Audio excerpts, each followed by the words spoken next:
News नशा, आदत हर खबर की।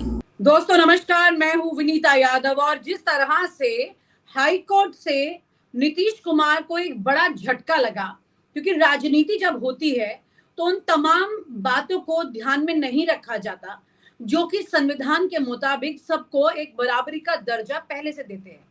लेकिन यहाँ पर राजनेता अपने मुनाफे के हिसाब से उसमें कुछ बदलाव करने की कोशिश करते हैं, और जब मामला कोर्ट में जाता है तो तस्वीर और साफ हो जाती है कि क्या वाकई में जो नेता करना चाह रहा है उसकी मंशा ठीक है या नहीं है।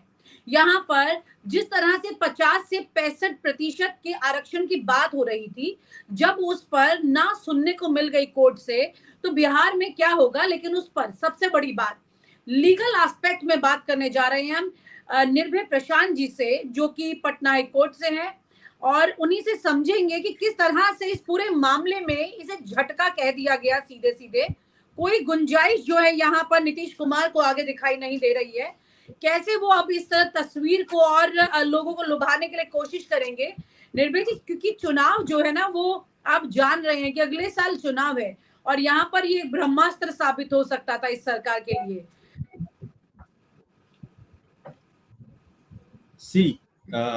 ये जो भी पॉलिसी लाई गई थी गवर्नमेंट के द्वारा, ये निश्चित तौर पर एक चुनावी नतीजों का फायदा लेने के लिए ही किया गया था समाज।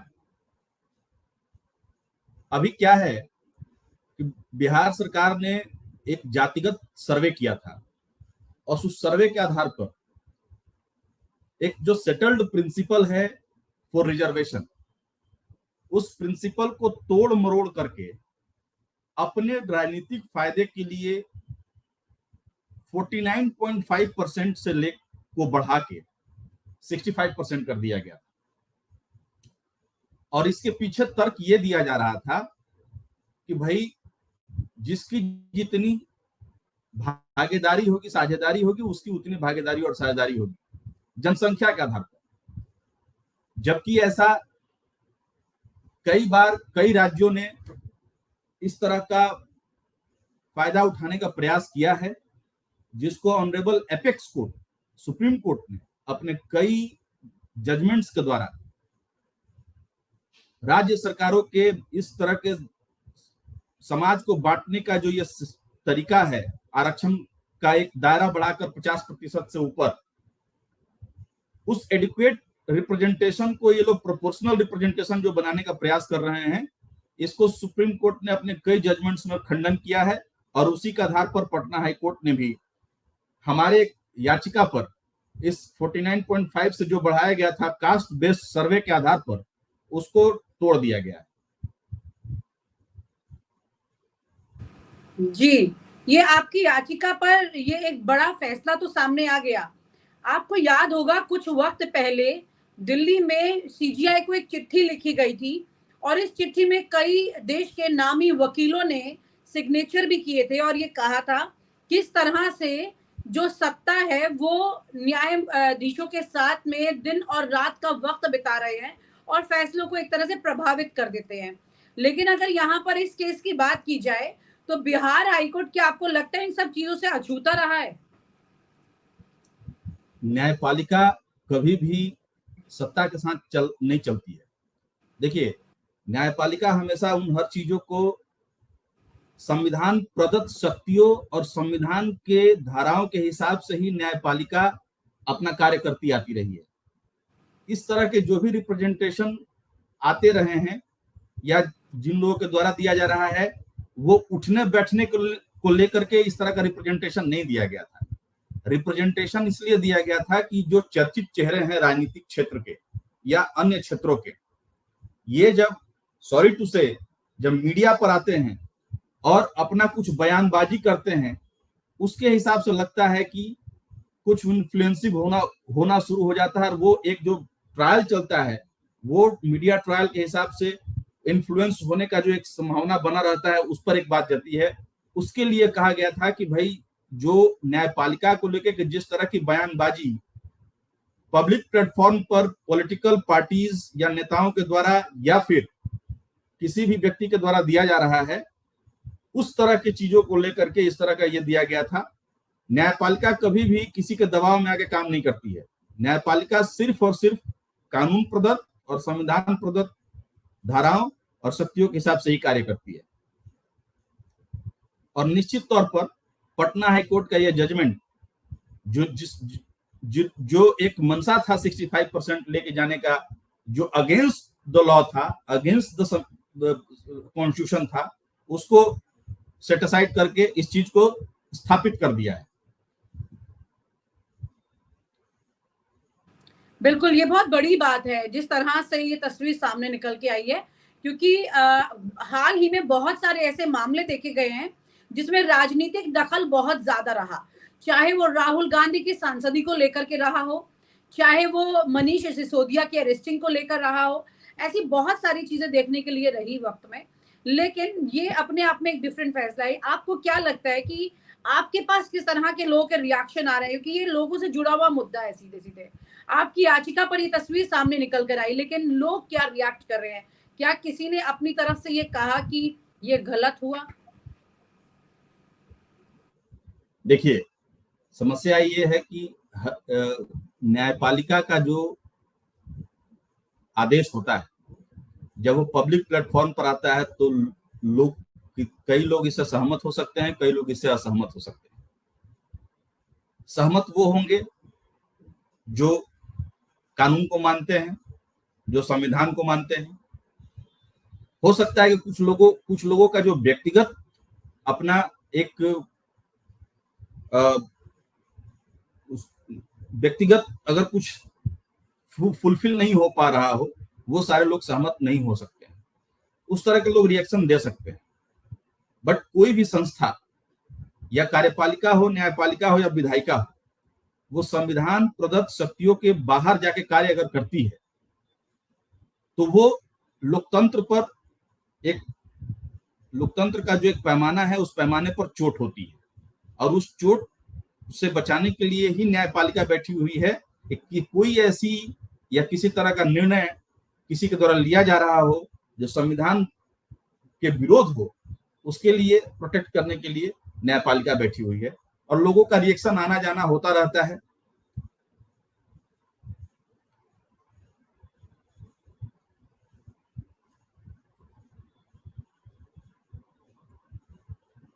जी,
प्रशांत जी, आप मुझे सुन पा रहे हैं?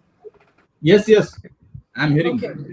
ओके प्रशांत जी, एक बड़ा सवाल यहाँ पर ये है कि जिस तरह से ये 65 और 50 की बात हुई, और ऐसे में जातियों को लेकर के इतना बड़ा सवाल, कोई पहली बार नहीं है इस तरह की स्थितियां सामने आना, पहले भी आती रही हैं। लेकिन ये जो चुनाव में तमाम नेता, विपक्ष की भी अगर बात की जाए तो उन्होंने भी इस बार जाति को ही ज्यादा तवज्जो दी और धर्म के काट करने के लिए। और यहाँ पर अगर नीतीश कुमार ने ये कोशिश की थी, जिस पर भले ही लीगल बैरियर लग गया हो, लेकिन आपको नहीं लगता है कि ये उनके लिए पॉलिटिकल एक अच्छा माइलस्टोन साबित हो सकता था? और कोई नई अलग बात नहीं, इसमें कुछ अलग नया नहीं था, जो बाकी लोग कर ही रहे हैं। उन्होंने बस ये है कि परसेंटेज को अपग्रेड करने की बात जो है अभी हाल ही में नीतीश कुमार ने जिस तरह से सामने की थी, वो एक अलग स्थिति है। देखिए मैडम, ये तो पूरी तरह से विनीता जी, पूरी तरह से एक पॉलिटिकल एस्पेक्ट पर ये अभी बातें हो रही हैं। हम लोग लॉयर्स हैं, हम लोग कानूनी बातें ज्यादा कर पाएंगे। रहा जी सवाल बिल्कुल। पॉलिटिकल एस्पेक्ट पर उसको लेके जाने का, पॉलिटिकल एस्पेक्ट में हम अगर बाबा साहब अम्बेडकर को याद करते हैं, जिन्होंने संविधान का निर्माण किया है, जिनकी अध्यक्षता में संविधान बना है, तो संविधान सभा के भाषण में भी ये मुद्दा उठा था कि प्रोपोर्शनल रिप्रेजेंटेशन चाहिए। बाबा साहब अम्बेडकर का स्पेसिफिक स्टेटमेंट था संविधान सभा में कि reservation is required but not in proportional. ये एडिक्वेट रिप्रेजेंटेशन होना चाहिए, और adequate representation is not equal to the number of the society, number of the member of the society. Adequate representation is only for upliftment of the society, for the person who are related with the bigger society, और उसके लिए proportional representation की कोई आवश्यकता नहीं है। ये बाबा साहब अम्बेडकर ने संविधान सभा के बहस में इस मुद्दे पर पूरे जोरदार तरीके से इस विषय को रखा था और एडिक्वेट रिप्रेजेंटेशन की बात की थी। और हमारा आर्टिकल 15 और 16, 15(4) और 16(4) भी एडिक्वेट रिप्रेजेंटेशन की बात करता है, न कि प्रोपोर्शनल रिप्रेजेंटेशन की बात करता है। और फेमस केस केशवानंद भारती और इस तरह के जो संवैधानिक बेंचेज के द्वारा इस तरह की बातें कही गई हैं कि भाई फंडामेंटल राइट इज द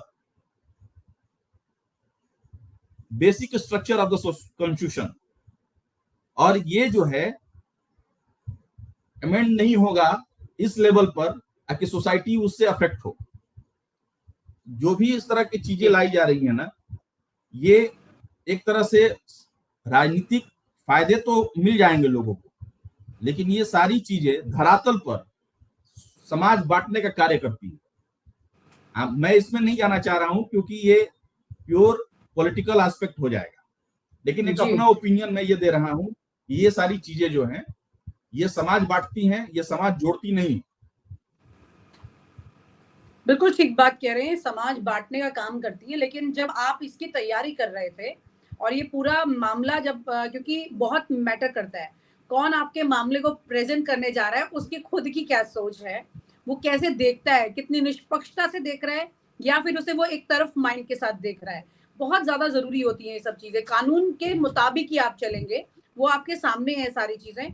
तो क्या बड़े चैलेंजेस आपको इसमें दिखाई दे रहे थे उस वक्त? देखिए, रास्ते में तो बहुत सारी बाधाएं आई थी। बहुत सारे लोगों ने कहा था कि why are you are entering in this space of this type of decision, आपके आगे पीछे बहुत सारे समस्याएं आने वाली हैं। लेकिन मैं एक कानून के छात्र जो पिटिशनर है इस पिटीशन का, राकेश शर्मा, उसकी हिम्मत की मैं दाद दे रहा हूं। वो सामने आया, उसने कहा कि सर पहले से ही 50% आरक्षण है और दैट रिजर्वेशन के बाद भी 50% में सारे ग्रुप्स का कम एक अपना चलता है। अब ऐसा हो जाएगा जब ये 65% हो जाएगा तो रेस्ट ऑफ द वर्ल्ड के लिए सिर्फ 35% बचता है और उसमें भी कंपटीशन होगा। ये इक्वालिटी नहीं हुई, ये इक्वालिटी नहीं हुई। अपलिफ्टमेंट के अगेंस्ट हम लोग नहीं है। ये पिटिशनर का लैंग्वेज था कि जो बाबा साहब अम्बेडकर या पंडित नेहरू या संविधान सभा का जो एक व्यू था, उस व्यू के अगेंस्ट हम लोग नहीं है। हम लोग भी चाहते हैं कि सोसाइटी का अपलिफ्टमेंट हो, but not on the cost of equality. उसके इक्वालिटी समानता के प्रश्न पर नहीं अपलिफ्टमेंट होना चाहिए। सबको एक समान व्यवस्था मिलनी चाहिए। उस पर वो लड़के ने कभी ये नहीं कहा कि sir reservation is bad, no. उसने कहा कि नहीं, सोसाइटी के लिए जरूरी है but not on the cost of equality. और ये 65% is hammering on the equality in the society. बिल्कुल। यहाँ पर क्योंकि नीतीश कुमार प्रदेश के मुख्यमंत्री जो कि एक चाहते सॉरी, आई एम इंटरजेक्टिंग यू। जब आप नोटिफिकेशन जब देखा जाएगा, जिस नोटिफिकेशन से 49.5% से 65% कहा गया है, रीजन उसके पीछे क्या है? मैं कोट अनकोट कर रहा हूं, रीजन उसके पीछे कोट अनकोट क्या है? कोट है कि coat whereas 10% reservation in favor of EWS in context of their population percentage in the state works out to be approximately 64.5%, whereas the date reveals whereas the population of unreserved category are ascertained in course of caste based survey is about 15%, including that of unreserved minority community out of the total population of the state, whereas it is imperative to introduce ways and means to achieve proportional equality, unquote. On the basis of EWS quota, जो एक constitutional amendment के बाद आया था और जिसको supreme court के द्वारा अपहेल्ड कर दिया गया, ऑनरेबल सुप्रीम कोर्ट के द्वारा, and that EWS quota is not beyond 60%, not beyond 50%, that is proportional, ये ध्यान देना होगा। और उसको ये कह रहे हैं कि भाई कास्ट बेस्ड सर्वे में 15% ही अनरिजर्व कैटेगरी है और 10% अगर हम EWS को करते हैं तो मैथमेटिकल फॉर्मूला पर ये 64.5% जाता है। उसके आधार पर जो 85% है, इसलिए हम भी 64.5% पर प्रोपोर्शनल इक्वालिटी देने जा रहे हैं। आप लाइए, लेकिन एक संवैधानिक तरीके से लाइए, थोपिए मत for the benefit of politics. ये इनका रहा और ये चीज पूरे आर्गुमेंट के दौरान सेंटर ऑफ द पॉइंट रहा।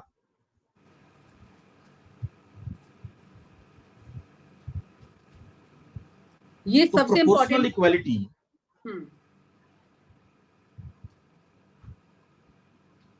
सॉरी आपकी आवाज बीच में ये हो गई जी। तो ये बेसिकली इसी आधार पर ये आगे बढ़ा रहे थे। ये जो कैलकुलेशन इन्होंने बनाया, जो कि कैलकुलेशन तो ये कहीं भी किसी तरीके से सटीक बैठता ही नहीं है, तो ये कैसे इसको मैटर को लेकर आगे गए? जी, ये कहीं से कोई कैलकुलेशन नहीं है। ये कैलकुलेशन, ये फॉर्मूला किसी भी लॉ में, किसी कॉन्स्टिट्यूशन के किसी भी आर्टिकल्स में इस तरह का कोई फॉर्मूला नहीं दिया गया है। बट ये फॉर्मूला एक लेकर अपने से आ रहे हैं कि भाई 15% इनकी जनसंख्या है पूरे देश में, पूरे राज्य में, और EWS 10% मिल रहा है, इसलिए इसका 64.5% होता है, इसलिए हम भी 64% इंपरेटिवली दे रहे हैं।